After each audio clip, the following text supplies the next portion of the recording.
Hey guys, it's Emma here, and I have my recent reads favourite read for October. Every time I forget what month I'm doing. But yes, for October. And I've got my Goodreads app here, so let's just get into it. The first thing I read was one of the comics I bought in my comic haul a while ago, so that's The Me You Love in the Dark. Then I read a set of comics that my partner had got me for, I think it was my birthday. So that was Bloodstain, and that was Volume 1, Volume 2, and Volume 3. So I think there might be more, but there's 3 out at the moment, so I read them all together. And then as it was October, I was looking for loads of horror books on my Kindle Unlimited subscription. So I read New Fears, New Horror Stories by Masters of the Genre, so that's an anthology. And I read from Kindle Unlimited as well, Psycho Bitches, a splatterpunk horror novel. So this is a whole series of books that I'm currently reading through, and they're all by the same guy, Rick Wood.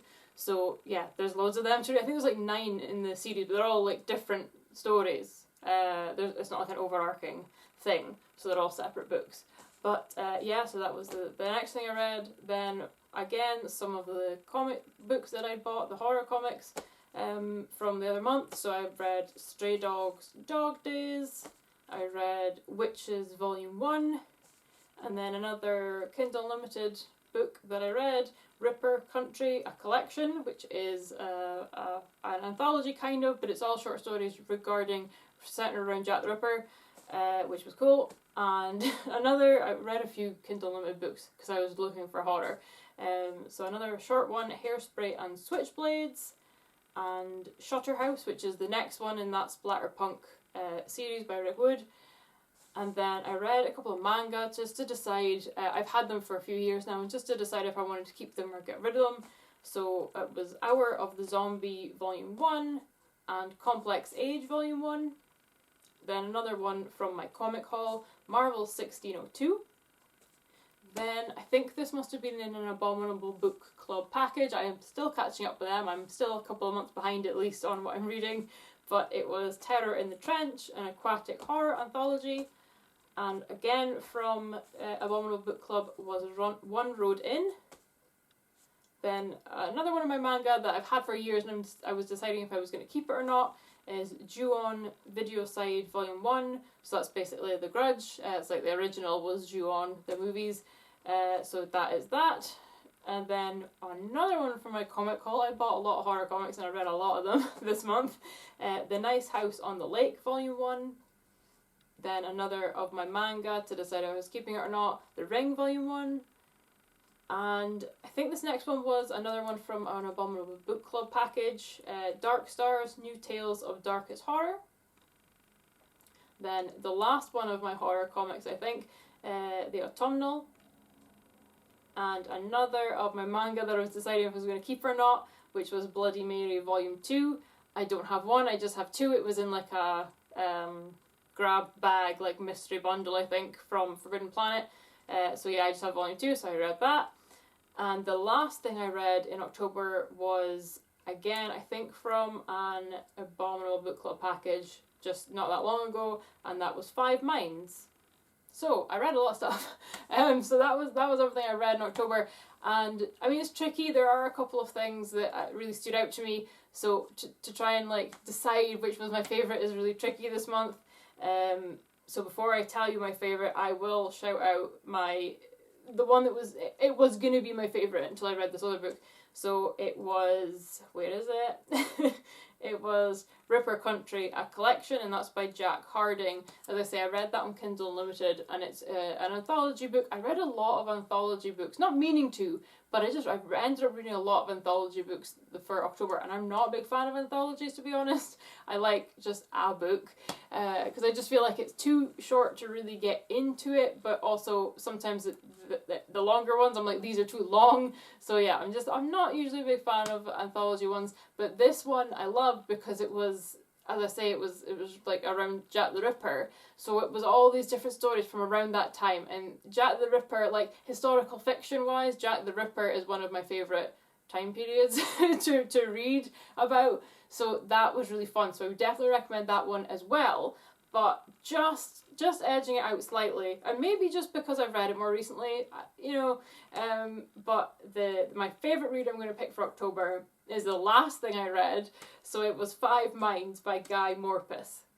So this book it was just so interesting, and just a different thing that I hadn't really read before. So basically what it's about is kind of, I'm assuming it's set in the future, I don't think it gives a year, but it's like a kind of, not post-apocalyptic, but like we've messed up the earth and we need to do something now or we're all going to die, basically. So what the very first page, like what happens is now in this new world, when you get to 17, I think it is, the age of 17, you have to choose one of these options for what you are going to do now for the rest of your life, basically. So it's like what you're going to be. So the options are, I probably won't be able to remember them all, but there's one where your body, they take your soul, your mind or whatever, and they put you into an android body, so therefore you're using up less resources, and you live, I think it's 80 years for an android body, because they all have different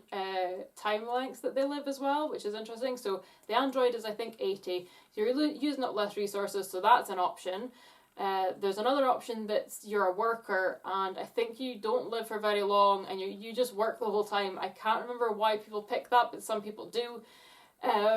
There's a few other ones that I can't remember right now, but the main one that we follow is why it's called Five Minds, is that 5 people all go into one body. It's called a commune, but in the book, people have short names for things and like nicknames for things and whatever, so it's called schizo, which some people might be offended by, but it's just a nickname in the book. So the commune consists of 5 people in one body. So, and you live the longest. So you live like 142 years.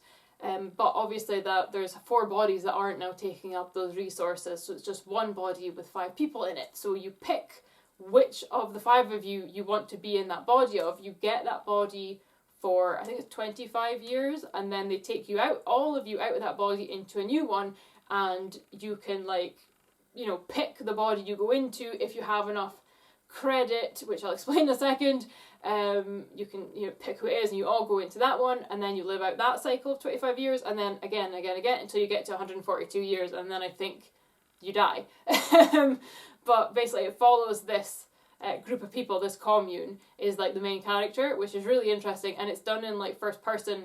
So the plot of the book, because that's just the setup. So the plot of the book is this commune of people go to this place called a death park. Now, a death park is somewhere where you go and you play games, and it's kind of like VR, I think. You go into like a game booth and you play like a VR game with people, and you can die in this, and you can die in real life in this.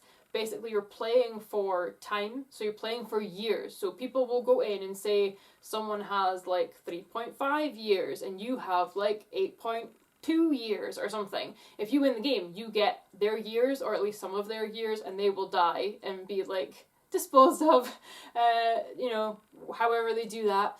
And you get more years, so you're adding more years to your life, basically. And also, I think that is the way you can buy upgrades and like new bodies and stuff. So they're coming to the end of their cycle at the start of this book, so they're all trying to decide what they want to do, and if they have enough years or like credit, they can get a better body, like an athletic one, or whatever. And the body, the person that they're in at the moment, the body and the mind, he is an athletic guy, so he's pushing for them to get like a fancy athletic body for the next one. But the story is they're in this death park, they're trying to build up some years, they meet someone in this death park who they're not 100% sure about. Something goes wrong, I'm not going to like give it away, and it's kind of like almost like a murder mystery, or just like a crime mystery basically, but it's so different because it's done in this way with these people. So these people that are in this body, they get time slots, and it's the same time slot every day. So there's one person that is always up from like 7 to 10 or 9 or like 11 or something, and then there's the next person, they are always up at that time, and they are always conscious at that time. They can't talk to each other at that time because the other people are like dormant, but they use some kind of system within themselves to send basically emails to each other. So when you wake up in your turn in the cycle, you'll see all these emails that people have emailed you out of your commune, and you can reply to them or whatever, or look at them, read them, know what's happened when you've been asleep. And also they have like rules with themselves where you're supposed to, when it comes to the end of your cycle and you know you're away to like drop out, and the next person's going to drop in, you're supposed to go somewhere safe, with a locked door, with a bed, lie down on it. Water needs to be there and food needs to be there, because the person waking up is going to be really disorientated. Some of the people in the commune are better at this than others, so some people will end up waking up completely in a random place, covered in vomit, maybe on a boat somewhere. They don't know how they got there, because they didn't get there, the person before them did. So yeah, it's like a mystery, a whodunit, a bit of everything in that kind of a thriller as well. But it's just so interesting because it's done in this way where it's all first person, but it's everyone's time slot. So it's like a completely new character, but it's their time slot, and then the next chapter is the next person's time slot and their first person and what they are doing and what they're finding out and what's happened before they woke up. And I'm probably not explaining it very well, but it is definitely one I would recommend. I thought it was amazing. So yeah, that is 5 Minds. I would definitely recommend that, and that is my favourite read for October. But that is it for this one, guys. Any comments? If you've read any of these books, leave a comment down below. Share with your friends, give it a thumbs up, and I will catch you next time, guys. Bye!